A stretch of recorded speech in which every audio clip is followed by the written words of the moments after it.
kecil-kecilan, datang tadi jemput, pulang tadi antar.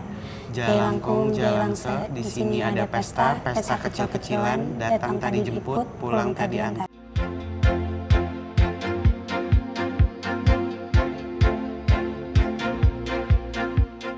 Di dia aya hajatan, hajatan leletikan, suncung teu diondang, teu dia. Jelangkung. Siapa yang tak kenal dengan jelangkung, permainan tradisional Nusantara yang khas beraroma mistis lantaran disebut-sebut sebagai ritual supranatural. Konon katanya permainan yang dulunya dimainkan oleh Tionghoa ini dapat memanggil roh halus. Dengan ditandai boneka yang dapat bergerak-gerak sendiri, yang menandakan jika boneka tersebut telah dirasuki makhluk halus.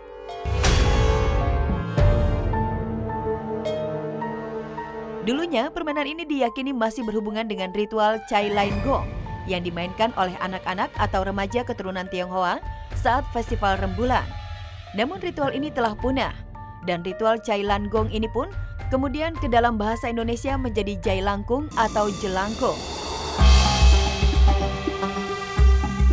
Namun kebenaran akan ritualnya masih menjadi teka-teki. Meskipun tak sedikit masyarakat mempercayai jika benar permainan ini dapat memanggil setan. Dan untuk membuktikan kebenaran mitos tersebut, Jordi dan Frisley mencoba melakukan permainan ini berdua di sebuah bangunan kosong. Dalam kemampuan indera keenamnya, Frisley dapat melihat jika bangunan kosong itu penuh dengan makhluk astral, seperti genderuwo dan kuntilanak. Aku ngelihat ada perempuan rambut panjang, panjang banget, tapi mukanya penuh sama darah aja sih. Jalangkung, jalangse, di sini ada pesta, pesta kecil-kecilan, datang tadi jemput, pulang tadi antar. Jalangkung, jalangse, di sini ada pesta, pesta kecil-kecilan, datang tadi jemput, pulang tadi antar. Dan lihatlah yang terjadi. Jordi dan Frisley pun mendapat gangguan-gangguan gaib pasca boneka jelangkung bergerak sendiri. Jalangkung, jalangse, di sini ada pesta, pesta kecil-kecilan, datang tadi jemput, pulang tadi antar. Jai langkung, jai langse, di sini ada pesta, pesta kecil-kecilan, datang tadi jemput, pulang tadi antar. Kayaknya mereka juga makin tertarik karena makeup kita yang mereka jadi ngerasa kalau kita tuh temennya. Oke, kalau ini memang beneran Ali, kali ini beneran Ali yang datang. Ali mau bilang, kan aku bilang apa bener kan, ada yang gede-gede. Mereka jadi ngerasa kalau kita tuh temennya. Kayaknya nggak cuma satu makhluk deh yang masuk ke sini. Aku yakin nggak cuma satu. Siapa ini namanya? Jordi dan Frisley pun mencoba mengajaknya berkomunikasi, di mana jelangkung tersebut telah dirasuki sosok bernama Ali yang mati dibunuh. Ibunya apa itu? Tanya mau ngapain dia di sini. Sebelum bisa keluar dari sini. Apa kamu marah sama kami yang ada di sini?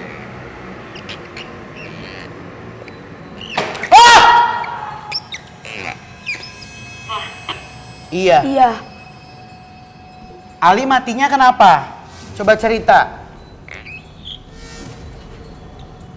B.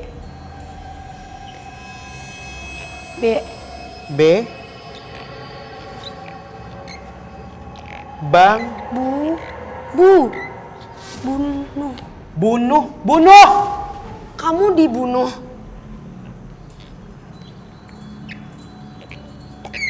Iya. Kapan? Tahun berapa? Kamu tulis tahun berapa? Tahun berapa, Li? Nanti abis ini kita bisa ngobrol lagi ya. Kamu tulis dulu aja. 2008. Aduh takut, tambah takut gua. Yang dekatan aku sini. Nempel ya. Juga takut. Kabur. Saking legendnya permainan ini, para pengrajin film pun mengangkatnya ke layar lebar. Salah satu film jelangkung yang masih begitu melekat dalam ingatan ialah Jelangkung, satu garapan Rizal Mantovani. Dan kini sequel ketiganya akan segera hadir. Sebagai seorang artis yang kerap bermain dalam film horor, Titi Kamal rupanya pernah mengalami kejadian mistis saat ia tengah syuting. Seperti apakah itu? Dan benarkah Titi diganggu makhluk astral? Waktu hari pertama syuting udah langsung kesereman sendiri, ada suara yang serem-serem.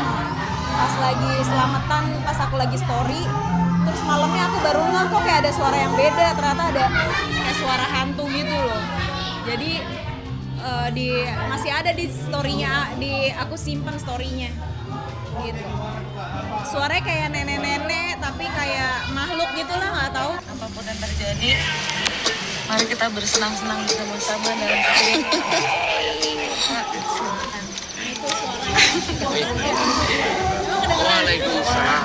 Iya, karena aku kira itu paling suara HT atau tahu kan yang pakai gituan kan. Tapi kan lagi berdoa. Kalau berdoa kan pada nggak pakai gituan dong, nggak mungkin. Makanya aku kaget. Terus malam tapi siangnya aku belum sadar. Malam pas lagi replay, bentar. Ini suara apa ya gitu. Terus aku tanya Pak Kimo, saudaranya. Pak Kimo, ini suara siapa sih? Jangan-jangan kru pakai HT nggak sih? Enggak, nggak ada yang pakai gitu. Wah, serem banget.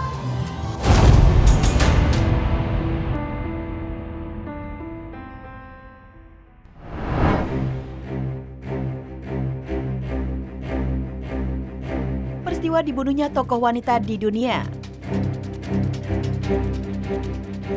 Jurnalis Afghanistan Malala Maiwan tewas di berondong tembakan.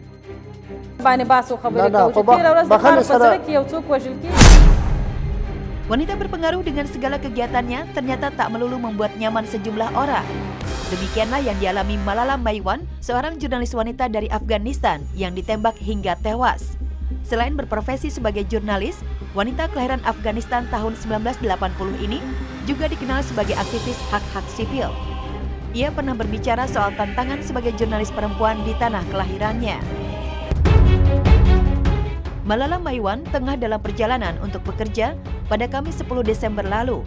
Tiba-tiba sekelompok pria bersenjata melepaskan tembakan ke kendaraannya. Sopirnya Muhammad Tahir juga tewas. Para penyerang menembaki mobil Maiwan tak lama setelah ia meninggalkan rumahnya di kota Jalalabad, Afghanistan. Hingga saat ini, belum ada kelompok yang secara resmi mengklaim bertanggung jawab atas serangan itu. Dengan terbunuhnya Malala, lapangan kerja bagi jurnalis perempuan semakin kecil. Para jurnalis pun mungkin tidak berani melakukan pekerjaan mereka, seperti yang mereka lakukan sebelumnya. Assalamualaikum warahmatullahi. जिंदा है भुट्टो जिंदा है आज भी भुट्टो जिंदा है.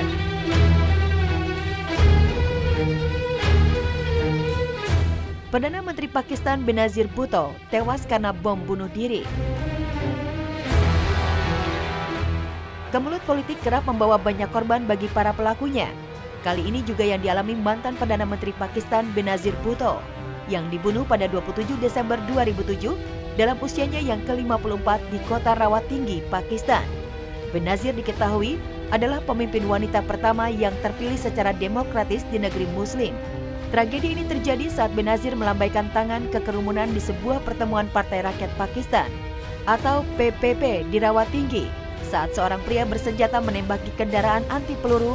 Sebuah bom kemudian meledak di dekat mobil yang menewaskan lebih dari 20 orang dan melukai 100 lainnya termasuk Bhutto.